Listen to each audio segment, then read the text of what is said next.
আল্লাহ পাক বলে বান্দা যখন আমাকে ডাকে আমি বান্দার একদম নিকটে, তার ঘাড়ের চাইতেও নিকটে। ওয়া নাহানু আকরাবু ইলাইহি মিন হাবলিল ওয়ারিদ। আমি আমার বান্দার সারা যে রগের উপরে তার মাথা, এর থেকেও আমি আমার বান্দার বেশি নিকটে। সুবহানাল্লাহ পড়ে। আমি তোমার কাছে, আমার কাছে মাপ চাও, যত বড় গুনাহ হোক। ওয়া ক্বালা রাব্বুকুম উদউনি আস্তাজিব লাকুম। তোমার প্রভু তোমাকে ডেকে বলেছে আমাকে ডাকো, আমি মাফ করে দেব। সুবহানাল্লাহি ওয়া বিহামদিহি। কত বড় কথা, আমাকে ডাকো, নিরাশ হয়েও না, হতাশ হয়েও না। আল্লাহর গজব বেশি না রহমত বেশি? আল্লাহর রহমত বেশি।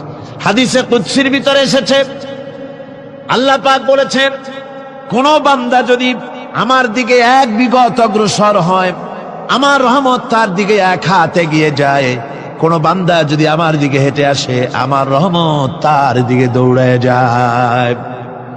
বান্দা যখন আল্লাহর দরবারে দুহাত উঁচু করে চোখের পানি ফেলে দেয়, মুসলিম শরীফের হাদিসের ভিতরে এসেছে গভীর রাত্রে, রাতের তৃতীয় অংশে আল্লাহ রাব্বুল আলামিন প্রথম আকাশে আসেন আর ডেকে বলেন, পৃথিবীতে আছো নাকি কেউ গুনাহ করে জীবন বরবাদ করে দিয়েছো, আমার কাছে মাপ চাও। ঋণগ্রস্ত আছো, অসুস্থ আছো, অপমানিত আছো, কে আছো মাজলুম, আমাকে ডাকো, আমার কাছে বলো, আমি ডাকের সাড়া দেব, জীবনের আশা পূরণ করে দেব। ওই সময় যেই সমস্ত লোকেরা কান্দে তাহাজ্জুদের নামাজ পড়ে, আল্লাহ জিজ্ঞেস করেন ফেরেশতারা, অমুক অমুক দেশে অমুক অমুক বান্দারা কান্দে কেন? ফেরেশতারা বলে রব্বুল আলামিন তুমি তো ভালো করে জানো। আল্লাহ বলেন জানি, তবুও তোমাদের মুখে শুনতে চাই। তারা বলে রব্বুল আলামিন তোমার এই বান্দা গুনাহ করেছি, গুনার জন্য মাপ চায়, জাহান্নাম থেকে বাঁচতে চায়। আল্লাহ পাক বলেন ফেরেশতারা আমার এই বান্দারা আমারে দেখেছে নাকি? বলে দেখে নাই। বলে আমার দোজখ দেখেছে নাকি? বলে না, তাও দেখে নাই। আমার বেহেশত দেখেছে নাকি? বলে না, তাও দেখে নাই। আল্লাহ পাক বলেন ফেরেশতারা সাক্ষী থাকো, ওরা আমাকে দেখে নাই, আমার বেহেশত দোজখ কিছুই দেখে নাই, শুধুমাত্র আমার নবীর কথা, আমার কোরআনের কথা বিশ্বাস করে আরামের ঘুমকে হারাম করে যেভাবে তারা কাঁদতেছে, সাক্ষী থেকে যাও ফেরেশতারা, আমার রহমতের দরিয়ায় জোশ মেরেছে, আমার ওই ক্রন্দনরত বান্দাগুলিকে আমি আল্লাহ মাফ করে দিলাম। সুতরাং মুমিন বান্দা যারা, আল্লাহর মুমিন বান্দা যারা, এই ইমানের কোয়ালিটি, এটাও হতাশায় নিরাশায় ভেঙে পড়বে না। গুনাহ তো মানুষই করে, গুনাহ হয়ে গেছে, মাপ চাও। তোমার গুনাহ কদ্দুর? তোমার গুনাহ যদি হয় পাহাড় সমান, আল্লাহর রহমত আকাশ সমান।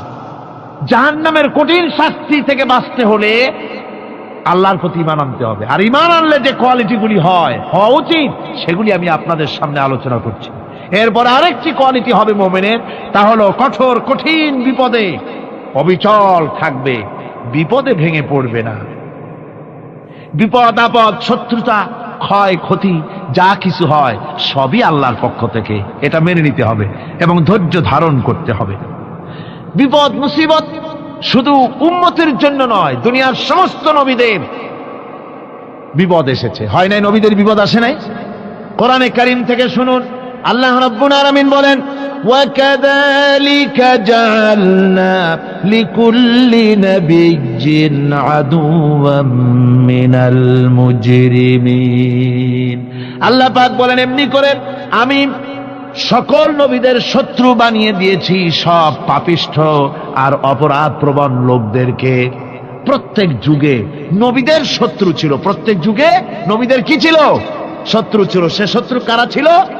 আল্লাহ পাক বলছেন নবীদের শত্রু ছিল পাপিষ্ঠ আর অপরাধ প্রবণ লোক, এরাই ছিল নবীদের দুশমন। রাসূলগণের অবস্থা যদি এই হয়, তাহলে তার উম্মত, ওই দিনের ধারক বাহক যারা, তাদের বুঝি বিপদ আপদ হবে না? নাকি হবে কিনা? তো ইসলামের বিরোধিতা যারা করে, কোরআনের পরিভাষায় বলা হয়েছে ইসলামের দুশমন, নবীদের দুশমন। দুনিয়ার সব পাপিষ্ঠ আর অপরাধ প্রবণ লোকেরাই ইসলামের দুশমন হয়, নবীদের দুশমন হয়। আজও দেখেন, আজও তাকিয়ে দেখেন, ইসলামী আন্দোলনের বিরোধিতা যারা করে তারা পাপিষ্ঠ চরিত্রের কিনা, তাকায় দেখেন, খুঁজে দেখেন, সর্বত্র খুঁজে দেখুন, খুঁজে দেখুন। যারা ইসলামী আন্দোলনের বিরোধিতা করে, যারা ইসলামকে মিটিয়ে দেওয়ার চেষ্টা করতেছে, যারা ইসলামকে মৌলবাদ বলে, ইসলামকে সাম্প্রদায়িক বলে, কোরআনে কারীমের কথা কত স্পষ্ট যে নবীদের দুশমন হয়, ইসলামের দুশমন হয় মুজরিম লোকেরা, অপরাধ প্রবণ আর পাপিষ্ঠ লোকেরা। আজও আমরা দেখতে পাই এই শ্রেণীর লোকেরা পাপিষ্ঠ এবং সবচাইতে সমাজের নিকৃষ্ট ধরনের চরিত্রহীন লোক। নামাজ নাই। আপনি খুঁজে দেখেন ইসলামী আন্দোলনের বিরোধিতা যারা করছে, যারা নেতৃত্ব দিচ্ছে, নামাজ নাই, রোজা নাই, চরিত্র নাই, হজ নাই, যাকাত নাই, মদ, জুয়া, জেনা, ব্যভিচার ইত্যাদিতে লিপ্ত। চেহারা দেখলে ছেলেপেলেরা 2 গ্লাস পানি খায় ভরসটে। কথা ঠিক কিনা কয়? এই হলো অবস্থা। মারে কেন? মুমিনদেরকে, পয়গম্বরদেরকে, সাহাবীদেরকে এবং ঈমানদারদেরকে মারে কেন? তার কারণ হচ্ছে আল্লাহ রাব্বুল আলামিন বলেছেন, ওয়া মা নাকামু মিনহুম ইল্লা আইয়ুমিনু বিল্লাহিল আজিজিল হামিদ। কাফিররা ঈমানদার লোকদেরকে অন্য কোন অপরাধী নির্যাতন চালায় না, নির্যাতন চালায় শুধু এই কারণে যেহেতু মুমিন লোকেরা পরাক্রমশালী, আল্লাহ রাব্বুল আলামিনের দ্বীনকে কায়েম করতে চায়, তার উপরে ঈমান এনেছে, এই কারণেই তারা মারে। ঠিক কিনা কর? যুগে যুগে নবীদের উপরে, সাহাবীদের উপরে যে অত্যাচার হয়েছে, সে অত্যাচার এই কারণেই হয়েছে, অন্য কোনো কারণে নয়। এই কঠিন বিপদে অবিচলতা এবং ধৈর্যের দৃষ্টান্ত নবীগণ পেশ করেছেন পৃথিবীর বুকে। আমরা দেখেছি ইব্রাহিম আলাইহিস সালামকে আগুনে ফালানো হয়েছে, আছে না কোরআন শরীফে? আমি কিন্তু গল্প করতেছি না, সব কোরআনের কথা। কিসের কথা? ইব্রাহিম আলাইহিস সালামকে আগুনে ফালানো হচ্ছে। অপরাধ কি? অপরাধ হচ্ছে হযরত ইব্রাহিম আলাইহিস সালাম দাওয়াত দিয়েছেন, লা ইলাহা ইল্লাল্লাহ। জোরে পড়েন, লা ইলাহা ইল্লাল্লাহ, লা ইলাহা, লা ইলাহা ইল্লাল্লাহ মুহাম্মাদুর রাসূলুল্লাহ। হযরত ইব্রাহিম আলাইহিস সালাম দ্বীনের দাওয়াত দিয়েছেন, এক আল্লাহর দাওয়াত দিয়েছেন, ঈমানের দাওয়াত দিয়েছেন। আর কোন অপরাধ ছিল না। নমরুদ সহ্য করতে পারল না। কোরআনে কারীমের মধ্যে সব কথাগুলি আল্লাহ পাক এই জন্য বিধৃত করেছেন, এই জন্য কোরআনে কারীমের মধ্যে সব কথা উঠায় দিয়েছেন, যাতে করে মুমিনেরা বিপদ আসলে পরে যেন ঘাবড়ে না যায়। ইব্রাহিম আলাইহিস সালামকে আগুনে ফেলানো হচ্ছে। ফেরেশতা বলছে, ইব্রাহিম তোমারে আগুনে ফেলায় দেওয়া হতেছে, আমার কাছে সাহায্য চাও, আমার কাছে ক্ষমতা আছে, আগুনগুলো উঠাইয়া নমরুদের বংশ জ্বালাইয়া দেব। হযরত ইব্রাহিম ফেরেশতার কাছে সাহায্য চাইছিলেন নাকি? তিনি বললেন, ফেরেশতা তোমার কাছে সাহায্য কেন চাইব? আমি তো এমন কোন অন্ধ আল্লাহর ইবাদত করি না যেই অন্ধ স্রষ্টা তার গোলামের দুঃখ দুর্দশা না দেখেন। আমি তোমার কাছে সাহায্য চাইব না। হযরত ইব্রাহিম আলাইহিস সালাম পাশ করলেন।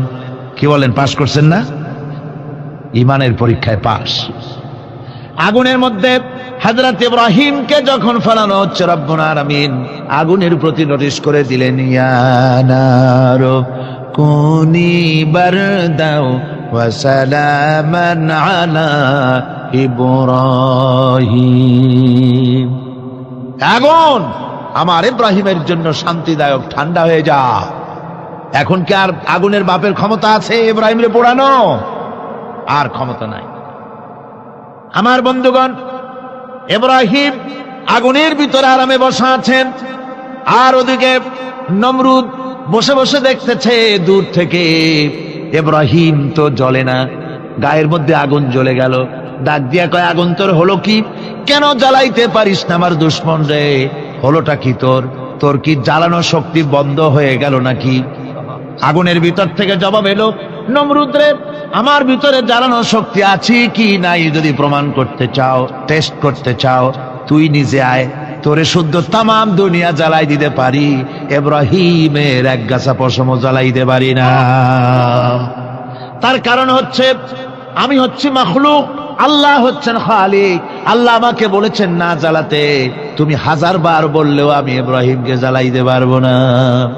কোরআনে কারীমে ঘটনা বলে মুমিনদেরকে সাহস দেওয়া হচ্ছে, মুমিনেরা দ্বীনের কাজ করতে গিয়ে বিপদ আবাজ আসবে, ঈমানের দাবি হলো বিপদ আসবে। আর বিপদ আসলে ঘাবড়ায় যেও না, মুসিবতে পড়ে চিন্তায় পেরেশানে হয়রান হয়ে যেও না। বিশ্বকবি আল্লামা ইকবাল কি সুন্দর করে বলেছেন, আজ ভি হোক জু বিরাহিম কা হিমা पैदा आग कर सकती है एक अंदाज गुलिस्तां पैदा। ইব্রাহিমের ইমান যদি আজিও কোথাও হয় বিদ্যমান, করতে পারেন অগ্নিকুণ্ডে খুবসুরত